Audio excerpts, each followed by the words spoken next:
Uhawe ikaze mu kiganiro inyigisho za Bibiliya. Muri iki kiganiro tugenda turaba ibice by'ivyanditswe muri Bibiliya yera ijambo ry'Imana, tukarimbura insiguro yavyo. Ni ikiganiro gitanga inyigisho z'ivyanditswe vyera mu kiringo c'imyaka 5. Inyuma y'icigwa turaguha inomero woturonderako igihe wogira ico ugomba guterera canke kubaza. Kaze twumvirize kandi twigishwe.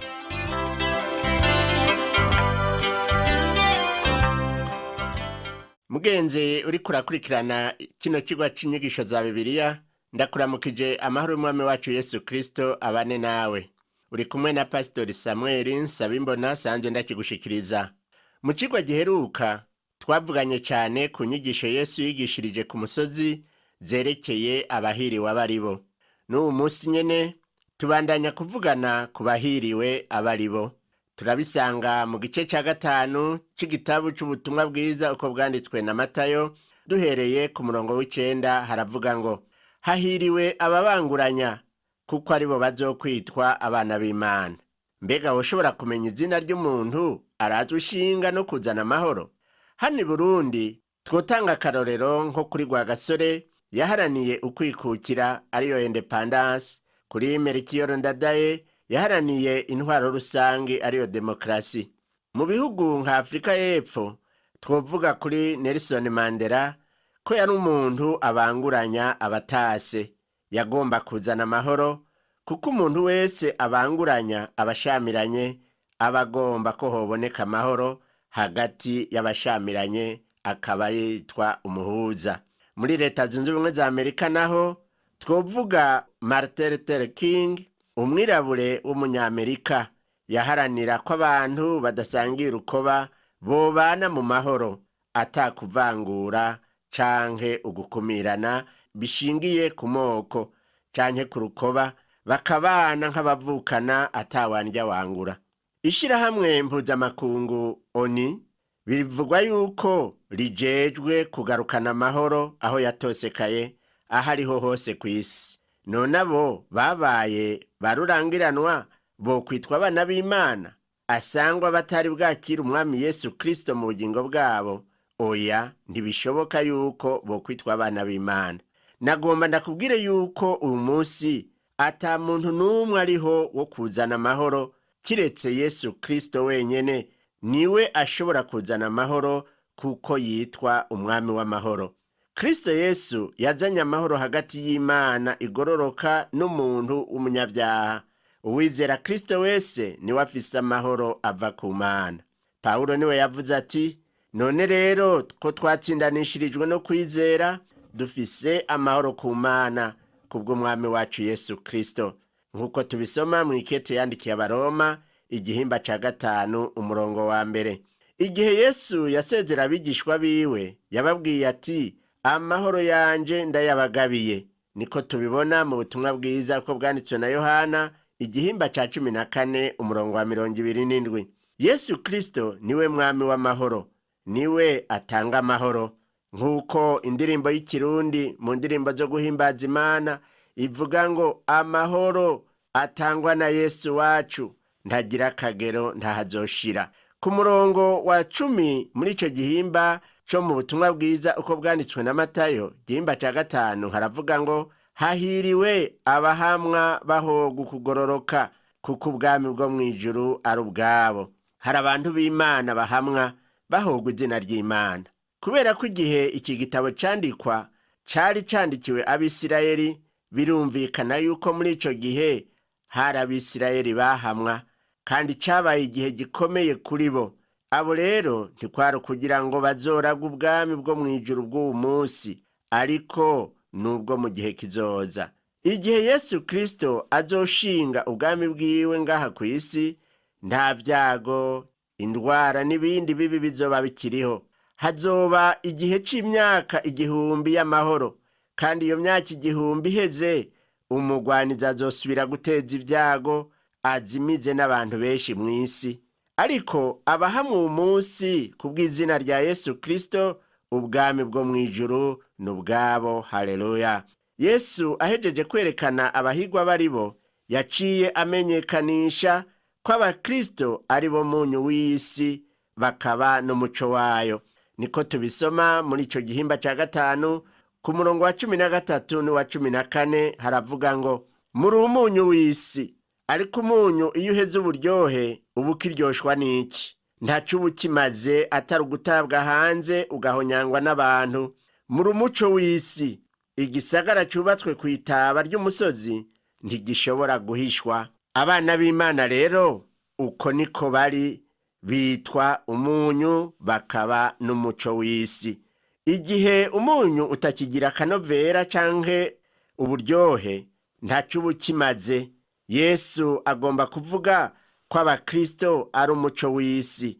Dutegerezwa kuba umuco mu mihana iwacu n'aho tuja hose. Twebwe ubwacu nta muco dufise, ariko ijambo ry'Imana ni ryo muco. Kuba umuco ni ukubwira abandi ijambo ry'Imana. Imana yaduhaye ijambo ryayo ngo tubere umuco abandi. Ibikorwa byacu mu mihana iwacu bikwiye kuba ibihesha icubahiro Imana, nk'uko tubisoma ku murongo wa 16 muri ico gihimba ca gatanu c'ubutumwa bwiza uko bwanditswe na Matayo. Haravuga ngo abe ariko umuco wanyu ubonesha imbere y'abantu, ngo babone ibikorwa byanyu vyiza bahimbaze so wo mw'ijuru. Harabibaza ko ivyo Yesu yigishirije kuri uwo musozi bishingiye ku muntu, ariko bakwiye kumenya yuko bishingiye ku Mana. None ubona uwu murongo wa 16 uvuga ngo abe ariko umuco wanyu ubonesha imbere y'abantu, ngo babone ibikorwa vyiza baguhimbaze, baguhe ingabire y'umudari w'izahabu n'igikombe c'izahabu. Oya namba. Uwo murongo wa 16 uvuga ko wewe nanje dukwiye kureka umuco wacu ukakira abandi, ibikorwa vyacu bigahesha Imana icubahiro. Ivyo Yesu yigishirije ku musozi bishimikiye ku ijambo ry'Imana.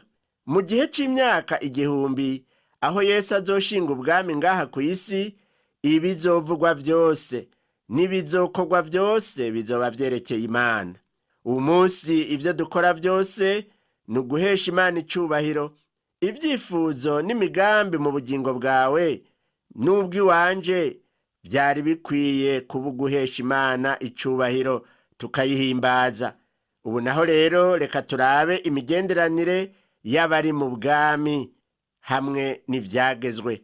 Ku murongo wa 17 haravuga ngo ntimugire ngo naje gusenyura ivyagezwe canke amajambo y'abavugishwa n'Imana. Sinaje kubisenyura, naje kubishitsa. Uko niko ijambo ry'Imana ribivuga. Kristo Yesu yabaye ikimazi c'ivyaha vy'abantu. Niwe mwagazi w'intama wacumiswe imbere y'ukuremwa kw'isi. Kristo ari we mwagazi w'intama w'Imana ntiyaje gusenyura ivyagezwe, ariko yaje kubishitsa. Mu buzima bwiwe ngaha kw'isi nta na kimwe yakoze kinyuranye n'ivyagezwe vyari vyarateguwe. Nta muntu n'umwe yaremwe ngo arenge icagezwe na kimwe. Harabiyumvira ko ivyagezwe vyo mw'isezerano rya kera ataco bikimaze, kuko turi mu gihe c'isezerano rishasha, igihe c'ubuntu. Ariko Yesu ntiyaje ngo asenyure ivyo vyagezwe, ahubwo yaje kubishitsa. Nico gituma ku murongo wa 19 Yesu yavuze ati, nuko uwuzorenga ibwirizwa na rimwe ryo muyoroshe hanyuma y'ayandi akigisha abantu ngo bagire batyo, mu bwami bwo mw'ijuru azokwitwa muto hanyuma y'abandi. Ariko uwuyitondera akayigisha, uwo niwe azokwitwa mukuru mu bwami bwo mw'ijuru. Ntushobora rero kurenga ibwirizwa na rimwe mugenzi ngo wiyumvire ko ari bisanzwe, kandi biragoye no kwitondera ivyagezwe mu nkomezi zawe. Kugira ngo witondere ivyagezwe ni ukubanza kuza kuri Yesu Kristo akagukiza, akaguha inkomezi za mpwemu yera. Ivyagezwe si inzira y'agakiza namba, ariko n'uburyo bukwereka inzira y'agakiza igihe wemeye ko Yesu Kristo yagupfiriye. Ku murongo wa 20 haravuga ngo ariko ndababwira yuko kugororoka kwanyu ni kutaruta uko abanyabwenge b'ivyanditswe n'uko abafarisayo, ntimuzoruha mwinjira mu bwami bwo mw'ijuru. abafarisayo n'abanyabwenge b'ivyanditswe bavuga ko bitondera ivyagezwe, ariko ivyo ntivyari bikwiye. Mbega wosumvya ukugororoka abafarisayo n'abanyabwenge b'ivyanditswe gute? Ukeneye Yesu Kristo kugira ngo agushoboze. Uwuri muri Yesu Kristo wenyene niwe ashobora kugira ukugororoka gusumba uko abafarisayo nuko abanyabwenge b'ivyanditswe. Ubu naho rero reka turabe ico Yesu yavuze kuri ca cagezwe kivuga ngo ntukice. Igice ca 5 umurongo wa 21 kugeza ku wa 22 haravuga ngo, mwarumvise abakera ko babwiwe ngo ntukice, uwica abashikiwe no gutsindwa n'urubanza. Ariko jeho ndababwira yuko umuntu wese azoshavurira mugenzi we azobashikiwe no gushigwa imbere y'intahe. Uwuzotuka mugenzi we ati wakijujuwe azobashikiwe no gutsindwa n'urubanza. Uwuzomutuka ati wagipfuwe azoba akwiye gutabwa mu muriro wa Gihenomu. Ayo n'amajambo Yesu yakoresheje asobanura ko umuntu arakiye mugenzi we ababaye umwicanyi. Mbega ntubona ko iki cagezwe kigoye kwitondera? Ntawo kwishimira inyigisho Yesu yigishirije ku musozi ngo azigire idini ryiwe, kuko atoshobora kwitondera ivyagezwe. Tudafise Yesu mu bugingo bwacu, twese vyotunanira kwitondera ivyagezwe, kandi amaherezo koba ari ugutabwa muri Gihenomu. Yesu avuga ati, ndakubwira ukuri yuko utazohava na gatoya utishuye ni kutarya imperera. Yesu ashira hejuru ivyagezwe vyiwe gusumba ivya Mose. Yesu yerekana ko ari we atanga ivyagezwe, akaba asobanura ati, mwarumvise ko vyavuzwe ngo ntugasambane, ariko jeho ndababwira yuko umuntu wese araba umugore akamwifuza aba amaze gusambana nawe mu mutima wiwe. Ibi vyagezwe biragoye kwitondera, kandi nta numwe abishobora atari umwami Yesu wenyene, n'uwo Yesu ashoboje. Agasangwa wibaza ko ushobora kwitondera ibi vyagezwe, soma ubu butumwa bwiza uko bwanditswe na Matayo, igihimba ca 5 umurongo wa 22 haravuga ngo, ariko jeho ndababwira yuko umuntu wese azoshavurira mugenzi we azobashikiwe no gushigwa imbere y'intahe. Uwuzotuka mugenzi we ati wakijujuwe azobashikiwe no gutsindwa n'urubanza. Uwuzomutuka ati wagipfuwe azoba akwiye gutabwa mu muriro wa Gihenomu. Urumva ko ayo majambo ari amajambo akomeye cyane. Mbega umurongo wa 28 wowo ubona woshobora kuwitondera? Uravuga ngo, ariko jeho ndababwira yuko umuntu wese araba umugore wundi akamwifuza aba amaze gusambana nawe mu mutima wiwe. Ivyagezwe vyerekana ko umuntu acumura. Kugira ngo rero uharigwe, nuko wo kwihereza umwami Yesu wenyene. Yesu yigishije ibi vyagezwe kugira ngo kw'ivyagezwe vyica, ariko ubuntu n'imbabazi bizane ubugingo budashira. Mu mirongo ikurikira, umwami Yesu yavuze ivyerekeye ivyagezwe n'imigenderanire iri hagati yavyo n'umuntu. Umurongo wa 29 uravuga ngo, ijisho ryawe ry'iburyo niryagutsitaza urinogore uritekure. Vyokubera vyiza gupfa ijisho ryawe rimwe, hako umubiri wawe wose wotabwa muri Gehinomu. N'ukuboko kwawe kw'iburyo nikwagutsitaza uguca igikonjo ugitekure. Vyokubera vyiza gupfa urugingo rwawe rumwe, hako umubiri wawe wose woja muri Gehinomu. Ibi vyagezwe biragoye gushitsa gose. Mbega ubona woca urugingo rw'umubiri wawe ukaruta? Yesu yagomba kutwereka ko ata muntu ashobora gushitsa ivyagezwe adafashijwe n'Imana. Umuntu wese arakeneye umukiza wo kumushoboza, uwo nawe ni Yesu Kristo. Inyigisho Yesu yigishirije ku musozi rero zituma umuntu aronderera imbabazi ku musaraba wa Kristo Yesu. Rero mugenzi, wewe nanje ntidushobora kwitondera ivyagezwe kiretse dusavye umukiza Yesu Kristo akaba mu bugingo bwacu. None wumva ugomba yuko uwo mukiza aba mu bugingo bwawe? Yesu abandanya kwigisha avuga ati kandi vyaravuzwe ngo umuntu wese yirukana umugore wiwe namuha ikete ryo kuvavanura. Aho ni ku murongo wa 31 n'uwa 32. Atariko jeho ndababwira yuko umuntu wese yirukana umugore wiwe atamuhoye ubusambanyi aba musambanishije, kandi urongoye uwahukanye azoba asambanye. Igihe umugabo yirukanye umugore wiwe bitavuye kumva dusoma mu vyanditswe, uwo muntu aba ari umusambanyi. Kugira ngo umugabo yirukane umugore wiwe hakwiye kuba hari bituma vyumvikana kandi bishigikiwe n'ijambo ry'Imana. Igituma Yesu yigishije ibi nuko mu gihe c'ubwami azoshinga hazoba hari abagabo n'abagore bazogomba guheba abo bubakanye. Tuzosubira kuvugana ivyerekeye ivyo kwahukana nitwashika mu butumwa bwiza uko bwanditswe na Matayo mu gihimba ca 19. Tubandanye muri iki gihimba ca 5 ku murongo wa 33 kugeza kwa 35 haravuga ngo mwarumvise ko abakera babwiwe ngo ntukarahire ngo wirahuruze, ariko uzokorere Uhoraho ivyo wamusezeraniye. Ariko jeho ndababwire ntukarahire namba, nturahire ijuru kuko ari intebe y'Imana, canke isi kuko ariyo ndava y'ibirenge vyayo, canke Yerusalemu kuko ari umugwa w'umwami ahambaye. Umwami Yesu avuga ati umuntu yirinde kurahira kuko bituma avuga amajambo agoramye. Ni kubera iki abantu bakunda kurahira?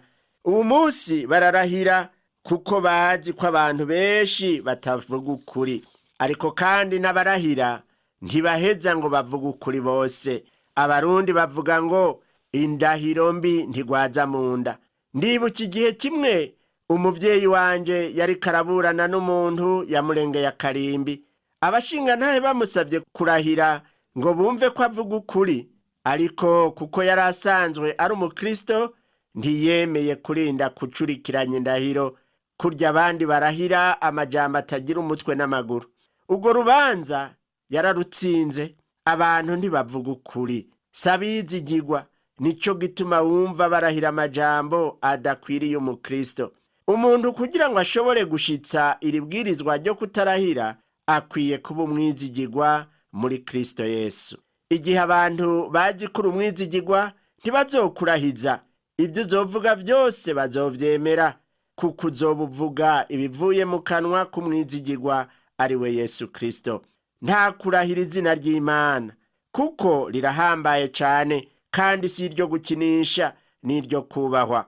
Yesu yavuze ati ndahiro yanyu ibe ego canke oya, nk'uko tubisoma ku murongo wa 37 muri ico gihimba ca 5 haravuga ngo ariko ijambo ryanyu ribe ego ego, oya oya. Ikirenze ivyo kiva kuri wa mubi. Reka rero ubu naho turabe ico Yesu yavuze kijanye no kwihorana. Turabiraba mu mirongo ya 38 na 39 muri ico gihimba ca 5 haravuga ngo mwarumvise ko vyavuzwe ngo ijisho rihogwa irindi n'iryinyo rihogwa irindi, ariko jeho ndababwire ntimugwanye umunyakibi. Uwugukubise urushi mu musaya w'iburyo umuhindukirize n'uwundi. Mbega haraho wewe woba urihora mugenzawe? Mbega uwakugiriye nabi ukwiye kumugirira nabi nawe? Imana ntibitwemerera ko twihora abatugiriye nabi. Ijambo ry'Imana niryo ritubwira ko uguhora ari ukwayo. Mwikete Paulo yandikiye Timoteyo avuga ati Alexandero yarangiriye inabi nyinshi, umwami wacu azomwishura ibikwiranye n'ivyo yakoze. Ivyagezwe rero twabonye ko bivuga ko ugukubise urushi mu musaya umuhindukiriza n'uwundi. Nivyagezwe bizoshirwa mu ngiro mu gihe c'ubwami buzoza.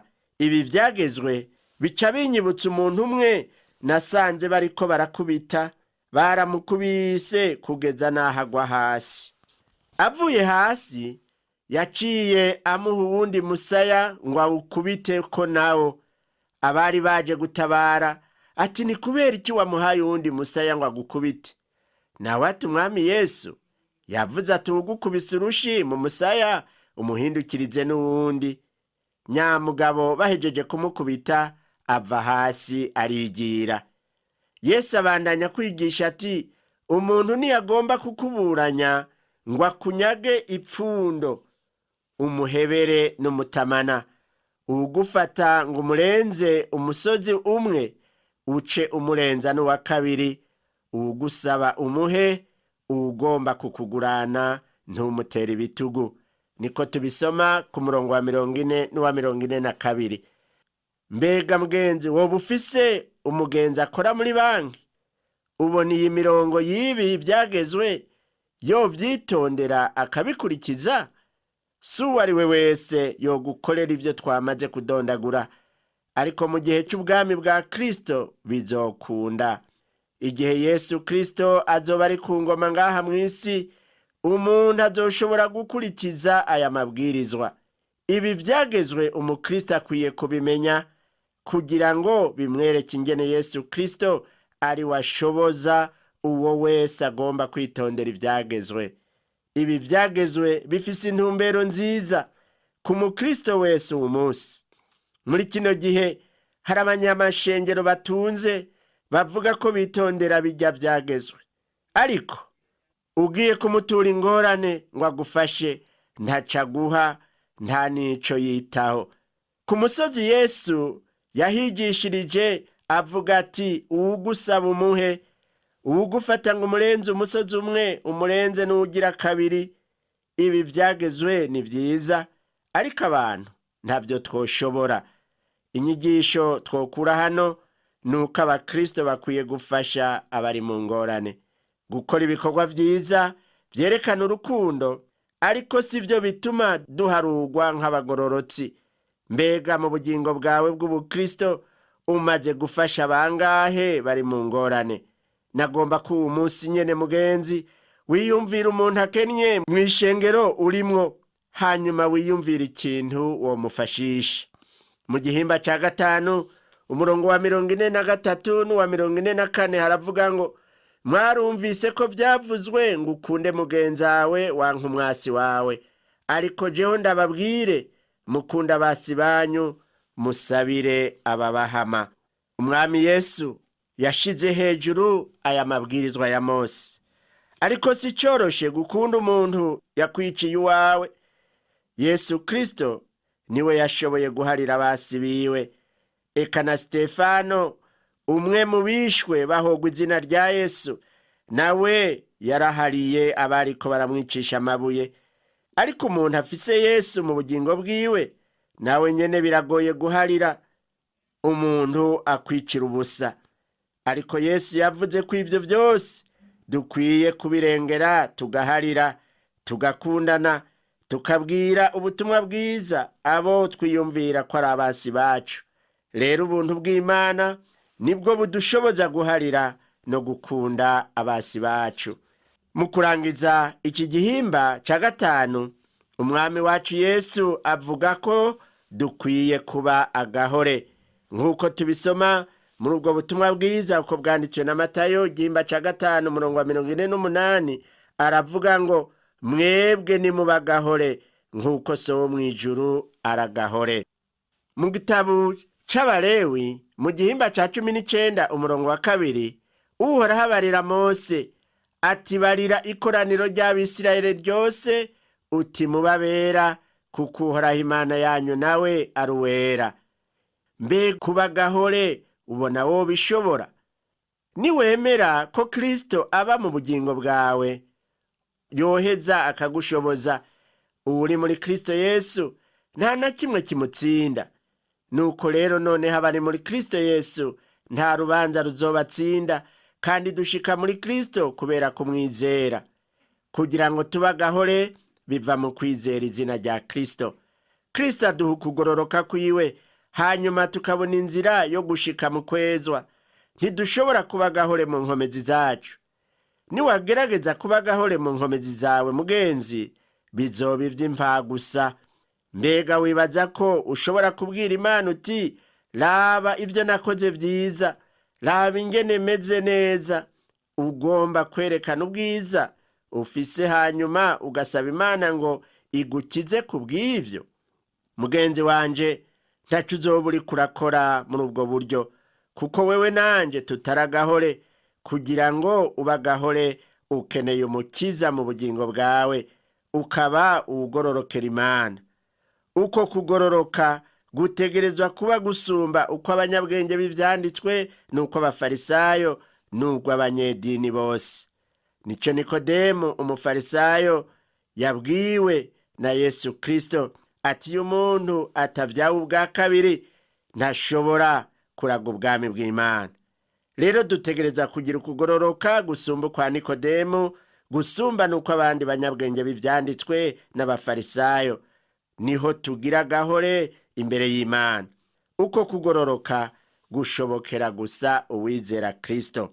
Mu cigwa kizokurikira tuzovugana ku vyerekeye umwana w'umwami n'abana b'umwami. Hanyuma tuzobandanya kurabira hamwe ibijanye n'inyigisho z'ibinyoma. Reka uyu munsi rero tugarukirize hano kino cigwa. Ndagutumira kuzosubira kubana natwe kuzobana natwe mu cigwa kizokurikira. Reka dusenge Imana.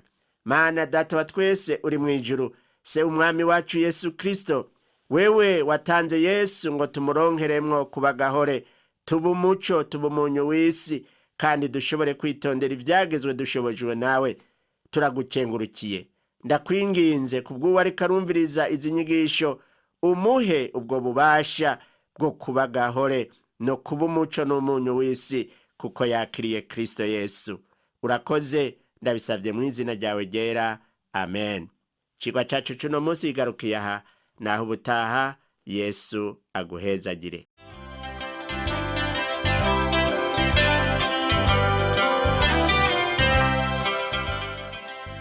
Wakoze kumviriza icigwa c'ijambo ry'Imana c'uyu munsi. Ushobora kumviriza n'ibindi biganiro by'inyigisho za Bibiliya, canke ukabikwega kuri uru rubuga rwa interinete rukurikira: http utuburungu tubiri uturongo tubiri duhengetse ttb akaburungu twr org. Ushobora kumviriza ikiganiro co muri iyi ndwi, canke ugafyonda ahanditswe ngo rondera ukurikije itariki, kugira ngo wumvirize ikiganiro camaze kurengana. Ushobora no gufyonda ahanditswe ngo rondera ukurikije ivyanditswe, kugira ngo wumve ibiri muri ico gice c'ivyanditswe vyera ugomba. Ufise ico wunganira canke ubaza, twandikire. Email ni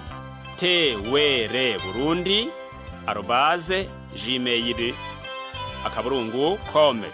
Ushobora kandi kudusanga kuri Facebook yitwa TWR Burundi. Ushobora no kutwakura kuri iyi telefone yo mu biro. Inomero ni 22 24 26 57 mu masaha y'akazi. Canke kuri telefone ngendanwa, inomero ni 69 67 12 77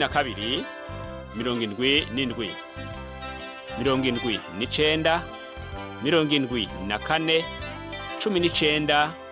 19 93. Udusanga kandi kuri Whatsapp, nimero ni 79 38 71 99. Yesu aguhezagire.